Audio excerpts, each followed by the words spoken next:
নমস্কার বন্ধুরা, আজকে তোমাদের সামনে নিয়ে এসে চলেছি কী করে কাঁঠালের বড়া বানাবো। ঠিক আছে, কাঁঠালগুলো অলরেডি ভেঙে নিয়ে নিয়েছি। এখন এগুলো বীজ ছাড়াবো, তারপর এগুলো কচলাতে হবে, এগুলো রস বের করতে হবে। চলো শুরু করা যাক।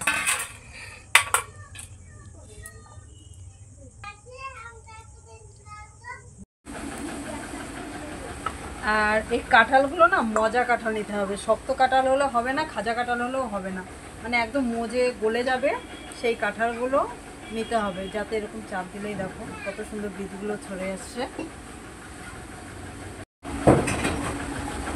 এই বীজগুলো দেখতে পাচ্ছ না, এই বীজগুলো কিন্তু ফেলানো যাবে না। এই বীজগুলো ভালো করে ধুয়ে রোদ্দুরে শুকিয়ে এগুলো কড়াইয়ে ভেজে পেঁয়াজ লঙ্কা দিয়ে ভর্তা বানালে দারুণ লাগে। এই বীজগুলো দিয়ে এক থালা ভাত খাওয়া যায়। দেখো আমাদের এখানে কারেন্ট চলে গেছে, তা অন্ধকারের মধ্যে ফোনে ফ্ল্যাশ জ্বালিয়ে নিয়েছি। আর এই দেখো বীজ দেখতে দেখতে কারেন্টটাও চলে এসেছে। আর এই দেখো আমার বীজগুলো ছাড়ানো হয়ে গেছে, এই যে বীজগুলো এখানে রেখেছি। আর এখন এটা ভালো করে চটকে নেব। চটকে নেওয়ার পরে এটা ঝাঁঝুরে বা মশারিতে ছাঁকবো, ছেঁকে তারপরে ময়দা দিয়ে মাখানো হবে। তারপরে এইগুলো এইভাবে একটা যে কোনো কিছু দিয়ে ছেঁকে দিতে হবে, আসলে এরকম রসগুলো বেরিয়ে আসবে।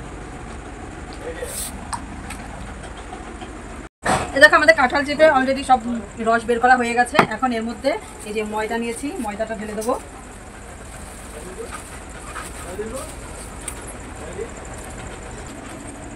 এবার এই যে সুজি ঢেলে দেবো, তার মধ্যে এই যে চিনি,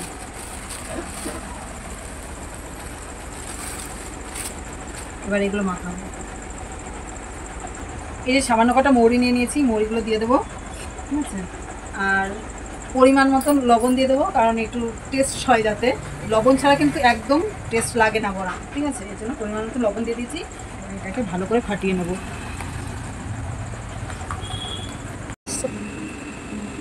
এই যে এখন আস্তে আস্তে করে বড়া ছেড়ে দিচ্ছি কড়াইয়ে।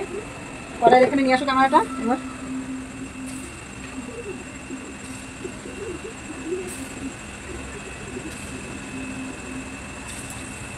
আস্তে আস্তে করে সব ছেড়ে দেবো।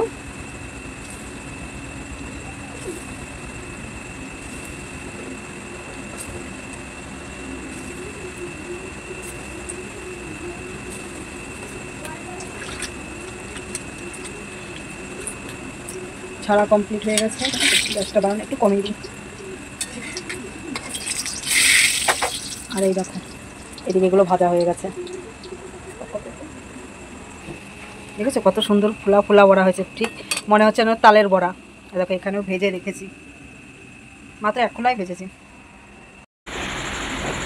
এই দেখো আমাদের বড়া ভাজা কমপ্লিট হয়ে গেছে, দেখো কত সুন্দর বড়া হয়েছে। দেখো কত সুন্দর তালের বড়া ফেল, তালের বড়া মানে পুরোপুরি ফেল করে দেবে এই বড়া। আর এই রেসিপিটা যদি তোমাদের পছন্দ হয় অবশ্যই বাড়িতে তোমরা ট্রাই করো।